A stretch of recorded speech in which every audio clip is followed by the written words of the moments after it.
Yo, what is up, guys? I have been missing for like 2 months, but maybe more than that. I'm coming at you with a new deck profile post Maximum Crisis. Yeah, I'm not gonna say why I was missing. Mainly because I'm lazy. Deal with it. And I thought, what better way to come back than to make a sexy template? This is the way I'll probably be doing most of my non in real life deck profiles. I just felt like really inspired, I guess, to do this because I have nothing better to do with my time. Um, I have to go into a regional on the weekend, I guess. That's really it. Yeah, this is Digital Bugs. I really like this deck. I think this deck's really cool. If you remember when this deck first came out back in August, I want to say, I made a deck profile on this deck. I really like it. It's really cool. Actually, was it August? Was it Shining Victories? It might have been Shining Victories, so it's probably a bit before that, like June, July-ish. Whatever. Anyway, this deck's really cool. Um, New cards came out. Mainly this new guy, the LED bug, digital bug LED bug. Um, Unfortunately, he doesn't do much for the deck, but he's really cool. I assure you. He makes the brilliant fusion plays so much more stronger. He makes Terra Top plays really strong. It lets you just, do a lot more combos. And his effect when he's XYZ summoned with, he's not that bad either. So I will start off with the main boy, Digital Bug Cenobit. We play three of this dude. When he's switched from attack position to defense position, you get to summon a level 3 insect from your deck in defense position. And then when you XYZ summon using Centibit as a material, that monster gains the ability to attack all defense position monsters your opponent controls once each. And all the digital bugs have this clause where you can't XYZ summon using them except for the XYZ summon of an insect monster. Luckily, most of you guys are insects in your extra deck. Yeah. So next we go to Cocoon Dancer. This guy's really cool. Has the same clause, and once per turn if this card is in attack position, you can target a level 3 insect monster in your graveyard, change the guy to defense position, and if you do, splash summon the monster in your graveyard in defense position. So that's pretty cool. And then if you XYZ summon using him, if the monster that's XYZ summoned, the XYZ monster that's on top of this gains the effect that if it attacks a defense position monster, your opponent can't attack, or your opponent can't use cards and effects until the end of the damage step. So it's like an Utopia Lightning effect. If you attack into something, basically, they can't go like Whiptail or activate the True King Trap, so they have to do it preemptively, which is really cool. Um, Tree of the Web Soldier. This guy, when he's yeah, so his effect is, excuse me, you can target an attack position monster you control. Doesn't have to be himself. Change its defense position, and then you special summon a level 3 insect from your hand in defense position. So that's really cool. So you can normal summon him, special summon a guy from your hand, um, and then be able to do an XYZ summon. And then this guy's effect when you XYZ summon using him is really good. Um, so when the monster is XYZ summoned, so the monster that you XYZ summon with gains the effect that when it's XYZ summoned, the defense of all monsters your opponent controls become 0. Also change them to defense position. It just would just straight up everything to defense position. If they have a masterpiece that can still be affected by monster effects, it just goes straight to defense mode and 0. That is crazy. So good. And being able to get rid of the stupid like digital bugs in your hand, it's really cool. And then our new boy, digital bug, LED bug, or yeah, ladybug, I guess it's called. Um, this once per turn, when this face-up card is changed from attack position to defense position, you can add a level 3 insect from your deck to your hand. So it lets you add basically any of these guys. Bachi bachi. But yeah, this card's really cool. And then if you XYZ summon him, if the monster you XYZ summoned with destroys a monster by battle, you draw a card. And that's pretty decent too. Combined with Web Soldier's effect, you can get a draw in or two. But it's with Cenobit, if you just keep attacking defense position monsters with Cenobit and a Ladybug under it, you're going to be drawing a bunch of cards. That's pretty cool. Unfortunately, drawing cards doesn't do much for you, but this is another digital bug name, which is decent. And then we play one Bachi Bachi Bachi still. This card is but this card might as well be called a digital bug.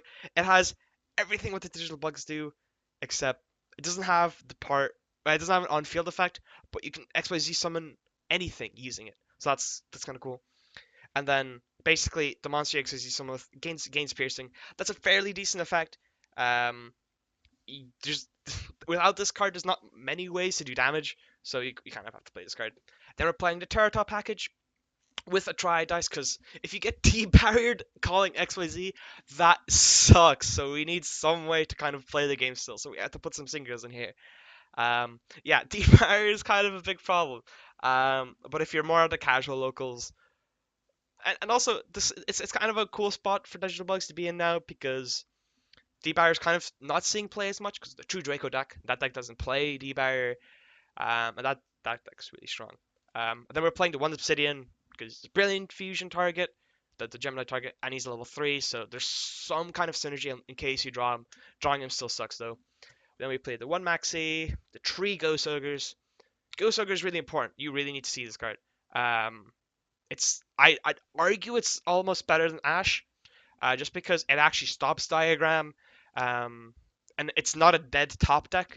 If you get what I'm saying, like when you're drawing Ash as your sixth card, you're kind of like it like stings, right? But Ghost Ogre, you can use it on your own turn and like stop something at least. If your opponent like activates an effect of a True Draco, you can Ghost Ogre that, and then the monster's removed from the field at least. And then we played the two Ash Blossoms. Obviously, for some of the more budget players, you won't be able to get these, but unless you're really lucky from packs, obviously. Um, this card's a very important card in the meta. You could almost just put in more digital bugs for this. Also, the extra deck is like fairly. You can change a lot of things in it. Yeah, and then we play the Kaiju package because we kind of need to we kind of need to out masterpiece somehow. And also, this deck doesn't really do much unless it's going second and just going face. Um, yeah, like all this deck's meant to do is just slap a kaiju on them and start smacking to their stuff. Um, yeah. Then we're playing for spells the right Geki, the double slumber. Card's really good. Instant fusion. You could arguably cut this card. It's more of a cool card than anything because it lets you summon Dragoness, and then Dragoness lets you if you do attack on board, especially attack on board from your hand and make an XYZ. That's really cool. Bug signal. This is another new card. It's a common in Maximum Crisis, just like the LED bug. This card's like fairly cool. So you target an insect XYZ monster you control, and then so you summon from your extra deck an insect type monster that is 2 ranks higher or lower than the monster you control by using it as the XYZ material. It's treated as an XYZ summon. XYZ materials attached would also become XYZ materials on the XYZ summon monster. You can activate one bug signal per turn. This card's really cool because you can summon Corbage, attack with something into it, and then you can summon Rhinoceros over it or whatever. Um, it's actually cool. um, it basically just lets you like attack to a bunch of things and then summon another big guy. And it's really cool. Um, or even like during the battle phase, you can like swing with Scaradiator and then like turn into a Corbage, or you can attack with the Corbage, rank it down into a Scaradiator, and do other cool stuff like that. We're playing 3 Cosmic Cyclone. This card's really important once again against the True Draco deck. You don't want to be also in this deck. You kind of don't want to discard cards. It's really weird. You kind of want to keep the cards in your hand, but sometimes if you draw the Cocoon Dancer, you kind of do want to discard them just so you can get some advantage. But Twin Twisters and this card don't stop D-Barrier. Um, Nothing really does, unfortunately. That's still a problem with the deck, but Cosmic Cyclone gets you there sometimes. It's good against the True Draco deck. And then, we're playing Brilliant Fusion because extra normal summons is really cool. Turning on your digital bug monsters is really cool. Like, it turns on Cuckoo Dancer. Like, it lets you do so many cool plays. And now, since that we have so many tuners on our deck, we can make a bunch of synchros because we have extra normal summons. So yeah, for extra, we're playing Seraphonite.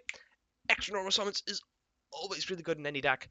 Dragoness, level 3 instant fusion target. It's pretty baller. You can probably cut this. You can cut the instant fusion, play another bug signal. Also, if you saw in my medic, I'm actually not including these two cards, Bug Emergency and Bug Matrix. That's because I don't really think these cards are too powerful. Bug Matrix only just the only thing it really does is just give your guys 300 attack defense, and I really don't think that's worth it.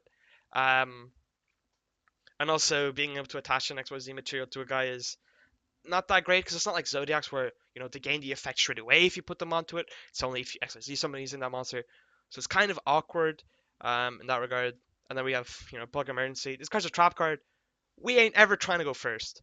Um, you could potentially make a going first variant of this deck, but then you just lose every time you go second because they go summon masterpiece, and then you can't really do much at that point. Because no way to really stop a masterpiece from coming down to the board. That's the way you gotta play kaiju's, and you just like slap a kaiju.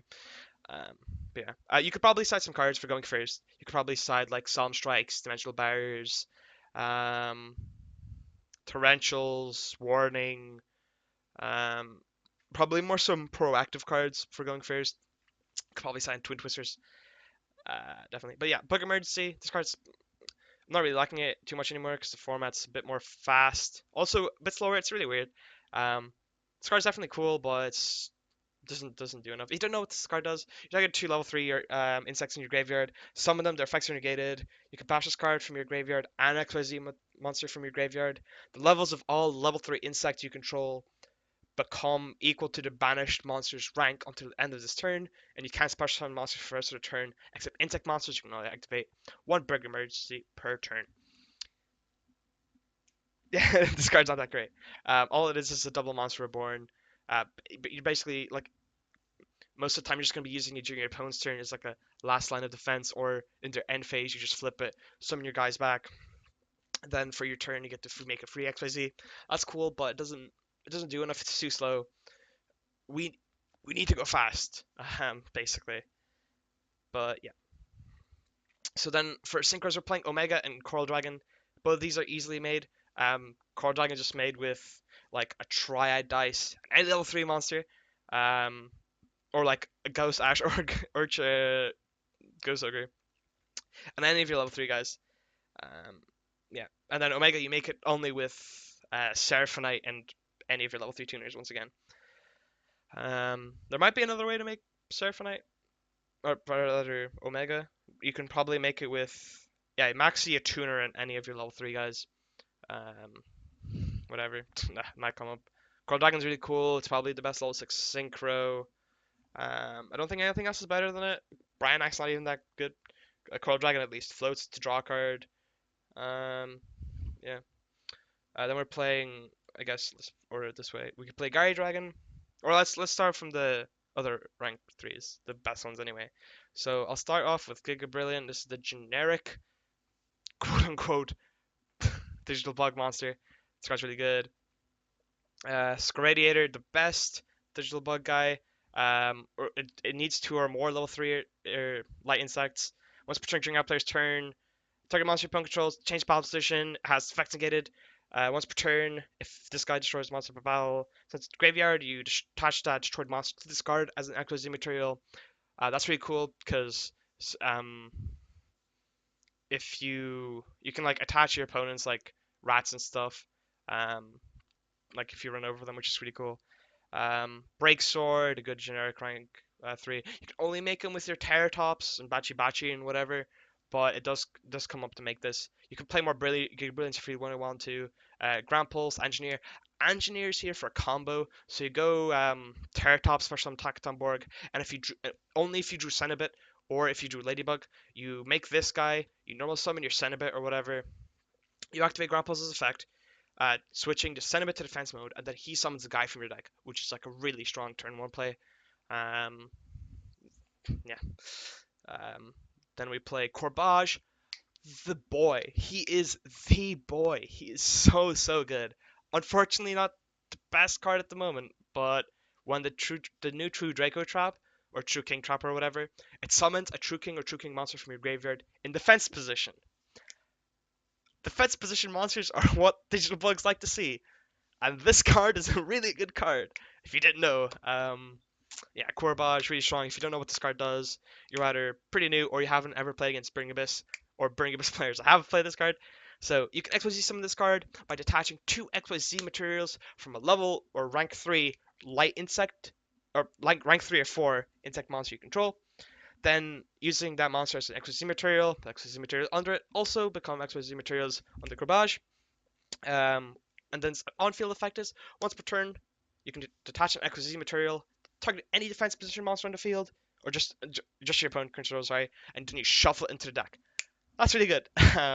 And then once per turn, if the battle position of a monster on the field is changed, um, you can attach an insect monster from your graveyard to Corbage as an XYZ material. Fairly strong in the digital bug strategy, if you did not know, because you can just attach materials to Corbage and just like play defense control game. As you saw, there's like a bunch of effects that like switch monsters to defense position, which is pretty strong. And then Rhino Cerberus.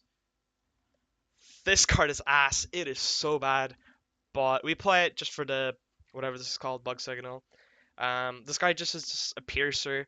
You have to attach two materials from Corbage, um, and then it has piercing battle damage, and then during our player's turn, you attach an exorcism material to destroy the face-up monster your opponent controls with the highest defense, all if tied.